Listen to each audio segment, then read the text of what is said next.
नमस्ते मेरे दोस्त और स्वागत है नीट फिजिक्स में टिपिकल मंक के साथ। यह है क्लास 1 और हम वहीं से शुरू करते हैं जहां से सारी फिजिक्स शुरू होती है, मेजरमेंट से। आप एक छोटे से सच के साथ जरा रुकिए। फिजिक्स में आप जो भी नंबर कभी लिखेंगे उसके साथ दो खामोश साथी होते हैं, एक यूनिट जो बताती है आपने किसके मुकाबले नापा और एक डिमेंशन जो बताती है ये क्वांटिटी किस तरह की है। और हर मेजरमेंट के साथ एक तीसरा साथी होता है जिससे आप बच नहीं सकते, एरर। जब रिया ने फिजिक्स शुरू की तो वह सोचती थी नंबर्स बस नंबर्स होते हैं। जिस दिन उसने हर नंबर के पास छिपी यूनिट और एरर पढ़ना सीखा, उसका पूरा सब्जेक्ट साफ हो गया। आज one idea at a time हम वो ग्रामर सीखेंगे जो हर आगे आने वाला न्यूमेरिकल बोलेगा। एक धीमी सांस लीजिए, चलिए शुरू करते हैं। तो आज की क्लास से आप क्या लेकर जाएंगे?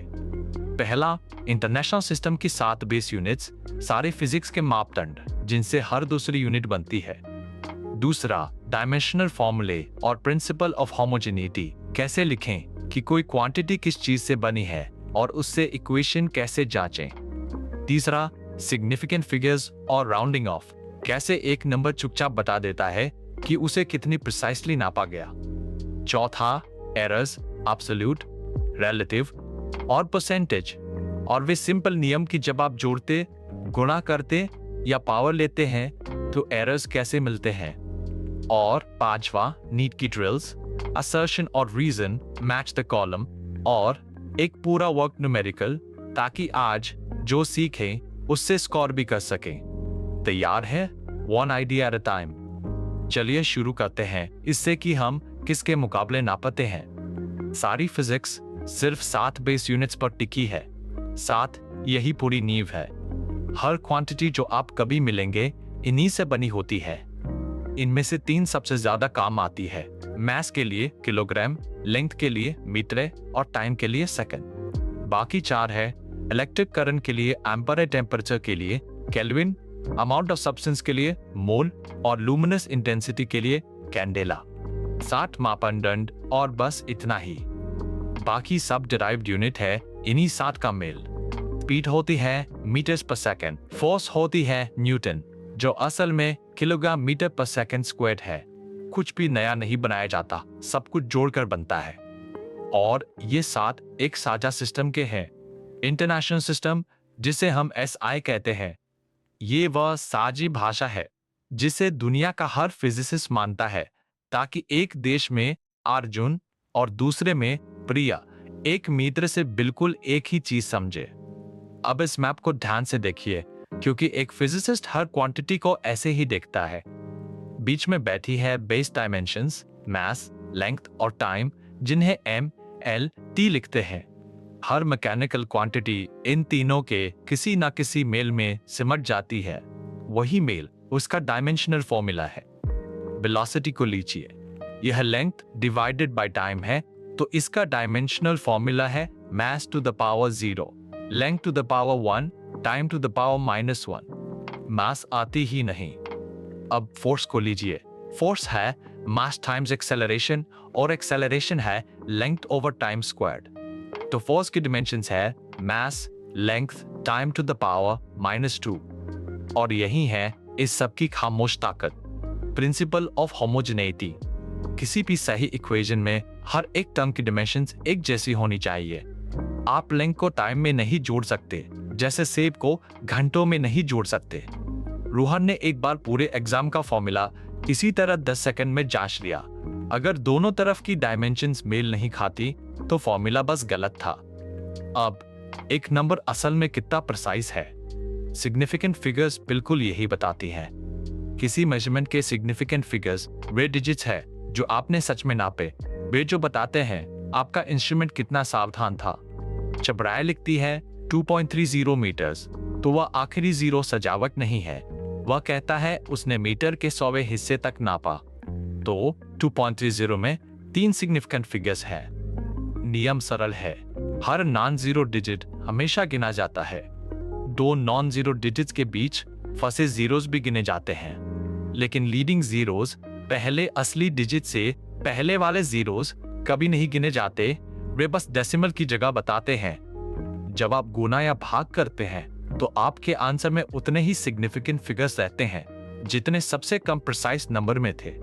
अरिथमेटिक करके आप ज्यादा प्रिसाइज नहीं हो सकते।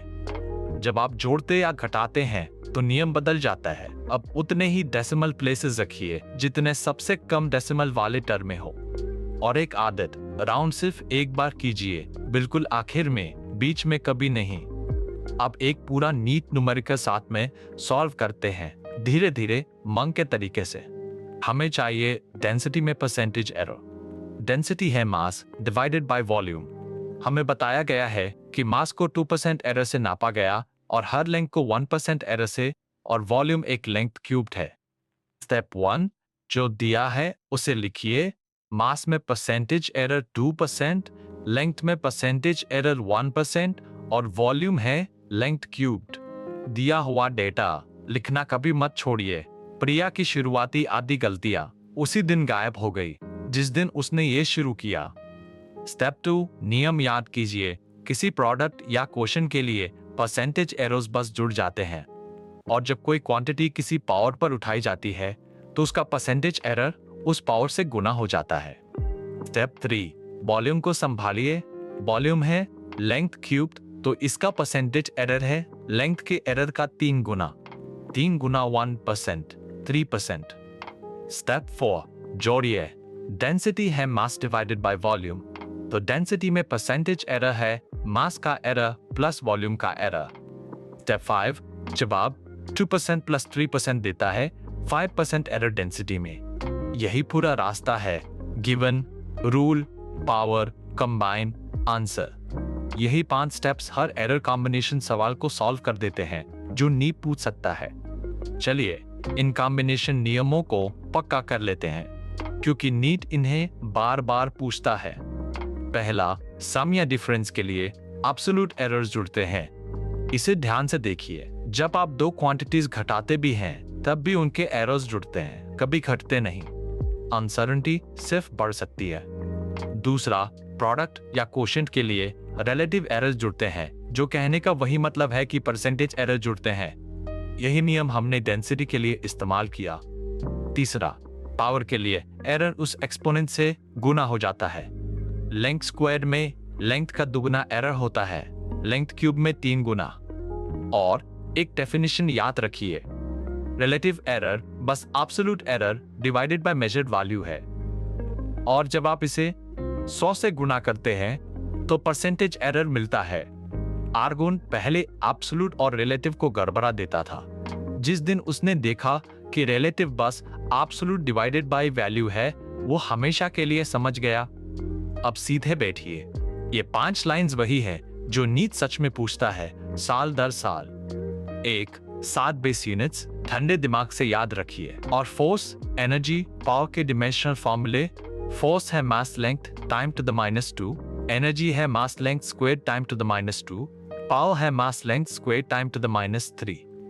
2, होमोजेनिटी किसी इक्वेशन को जान सकती है, लेकिन 1/2 या 2 पाई जैसा कोई प्योर नंबर उसमें कभी नहीं ढूंढ सकती। डायमेंशनल एनालिसिस एक चेकर है, क्रिएटर नहीं। 3, किसी प्रोडक्ट में परसेंटेज एरर्स जुड़ते हैं और किसी पावर में एरर उस एक्सपोनेंट से गुना होता है। यह इस चैप्टर का सबसे ज्यादा पूछा जाने वाला आइडिया है। 4, सिग्निफिकेंट फिगर। गुणा में सबसे कम सिग्निफिकेंट फिगर्स रखिए, जोड़ में सबसे कम डेसिमल प्लेसेस। 2 अलग नियम, इन्हें मत मिलाइए। 5, कुछ क्वांटिटीज डायमेंशनलेस होती है। एंगल, स्ट्रेन और रिफ्रैक्टिव इंडेक्स की कोई डायमेंशन नहीं होती। मीट को यह परखना बहुत पसंद है कि आपको कौन सी पता है। अब नीट के तरीके से ड्रिल करते हैं। 4 ऑप्शंस याद रखिए। ऑप्शन ए दोनों स्टेटमेंट्स ट्रू और रीजन असर्शन को एक्सप्लेन करता है। ऑप्शन बी दोनों ट्रू लेकिन रीजन एक्सप्लेन नहीं करता। Option C assertion true, reason false. Option D assertion false, reason true. पहला असर्शन, डिमेंशनल एनालिसिस जान सकती है कि कोई इक्वेशन सही है या नहीं। रीजन, किसी भी सही इक्वेशन के हर टर्म की डिमेंशंस एक जैसी होती है। और रिया की तरह सोचिए, पहले हर स्टेटमेंट को अलग जांचिए, फिर कनेक्शन। असर्शन ट्रू है, हाँ। रीजन ट्रू है, हाँ। और क्या रीजन असर्शन को एक्सप्लेन करता है? बिल्कुल, होमोजेनिटी ही वह वजह है जिससे यह जांच काम करती है। दोनों true, reason explains option A. दूसरा, असर्शन स्ट्रेन की कोई यूनिट नहीं होती। रीजन स्ट्रेन दो लेंथ्स का रेशियो है। दोनों ट्रू है और यहाँ रीजन ही असली वजह है। एक लेंथ को एक लेंथ से भाग देने पर सब कट जाता है, बचता है एक प्योर नंबर। दोनों true, reason explains option A. तीसरा, असर्शन डिमेंशनल एनालिसिस किसी फॉर्मूला का न्यूमेरिकल कांस्टेंट बता देती है। रीजन किसी डिमेंशनलेस कांस्टेंट की कोई डिमेंशन नहीं होती जिसे ट्रैक किया जाए। पहले रीजन जांचिए। ट्रू, एक प्योर नंबर की कोई डिमेंशन नहीं होती, लेकिन यही वजह है कि असर्शन गिर जाता है, क्योंकि उस कांस्टेंट की कोई डिमेंशन नहीं, मेथड उसे देख ही नहीं पाता और ढूंढ नहीं सकता। Assertion false, reason true, option D. अब एक क्विक मैच। रिवील से पहले हर जवाब खुद बोलिए। Force, mass, length, time to the power -2। Mass times acceleration. Work, ये energy, mass, length squared, time to the power -2। Force times distance. Power, mass, length squared, time to the power -3। Energy divided by time, energy से time की एक power ज्यादा। और pressure, mass, length to the power -1, time to the power -2। Force divided by area. अगर चारों जवाब reveal से पहले आपके मन में आ गए तो डिमेंशनल मैप अब आपका होने लगा है। यह नीट का एक फेवरेट नया फॉर्मेट है। मैं कुछ स्टेटमेंट्स पढ़ूंगा, आप चुपचाप गिनिए कि कितने सही है। स्टेटमेंट 1, स्ट्रेन और रिफ्रैक्टिव इंडेक्स दोनों डायमेंशनलेस हैं। अपना फैसला रोक कर रखिए। स्टेटमेंट 2, किसी समय टर्म्स के परसेंटेज एरर्स जुड़ते हैं। जवाब देने से पहले ध्यान से सोचिए। स्टेटमेंट 3, फोर्स और प्रेशर के डिमेंशनल फॉर्मूले अलग होते हैं। तो कितने सही है? 2 स्टेटमेंट्स, पहला और तीसरा। स्ट्रेन और रिफ्रैक्टिव इंडेक्स सच में प्योर नंबर्स हैं और फोर्स और प्रेशर सच में अलग हैं। प्रेशर है फोर्स पर यूनिट एरिया, लेकिन दूसरा गिर जाता है। सम में एब्सोल्यूट एरर्स जुड़ते हैं, परसेंटेज एरर्स नहीं। परसेंटेज एरर्स सिर्फ प्रोडक्ट्स और कोटियंस में जुड़ते हैं। यही एक अदला बदली नीट का ट्रैप है और अब आप इसमें नहीं फंसेंगे। अब मैं आपके कुछ मार्क्स बचा लेता हूं। 2 मिथ्स जो हर साल हजारों स्टूडेंट्स को फंसाती है। मिथ 1, जब 2 क्वांटिटीज घटाई जाती है तो उनके एरर्स भी घट जाते हैं। कितना नेचुरल लगता है। वैल्यू घटाओ, एरो घटाओ, है ना? अर्जुन महीनों तक यही मानता रहा, लेकिन सच यह है एब्सोल्यूट एरर्स हमेशा जुड़ते हैं, सम में भी और डिफरेंस में भी। घटाने से आपका रिजल्ट छोटा हो सकता है, जबकि उसकी अनसर्टेनिटी बढ़ जाती है। यही मेजरमेंट की कठोर ईमानदारी है। मिथ 2, डायमेंशनल एनालिसिस किसी भी फॉर्मूला को पूरी तरह प्रूव कर सकती है। अगर दोनों तरफ की डायमेंशंस मेल खाती है तो फॉर्मूला पूरा सही होगा ही, है ना? सच, ये सिर्फ डिमेंशंस जांचती है।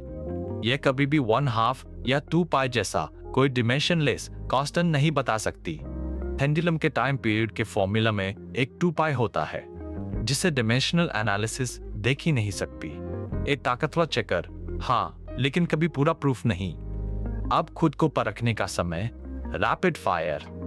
नियम यह है, मैं पूछूंगा, आप रिवील से पहले मन में जवाब दीजिए। ना पेन ना पेपर, सिर्फ वो डिमेंशनल मैप जो आपने आज बनाया है। क्वेश्चन 1, फोर्स का डिमेंशनल फॉर्मूला क्या है?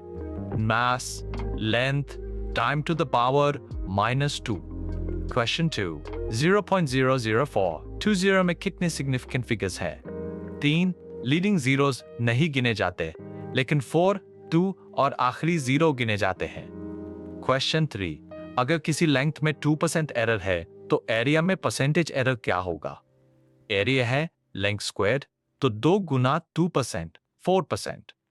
क्वेश्चन 4, इंटरनेशनल सिस्टम में कितनी बेस यूनिट्स होती है? 7। और क्वेश्चन 5, एनर्जी का डिमेंशनल फॉर्मूला क्या है? Mass, length squared, time to the power -2, वही जो वर्क का है। अगर ये जल्दी आ गए तो आपने आज की क्लास सच में समझ ली है। चलिए पूरी क्लास को एक धीमी सांस में समेटते हैं। सारी फिजिक्स इंटरनेशनल सिस्टम की 60 बेस यूनिट्स पर टिकी है, बाकी सब उन्हीं से डिराइव्ड है। हर क्वांटिटी का एक डिमेंशनल फॉर्मूला होता है, मास, लेंथ और टाइम में लिखा हुआ।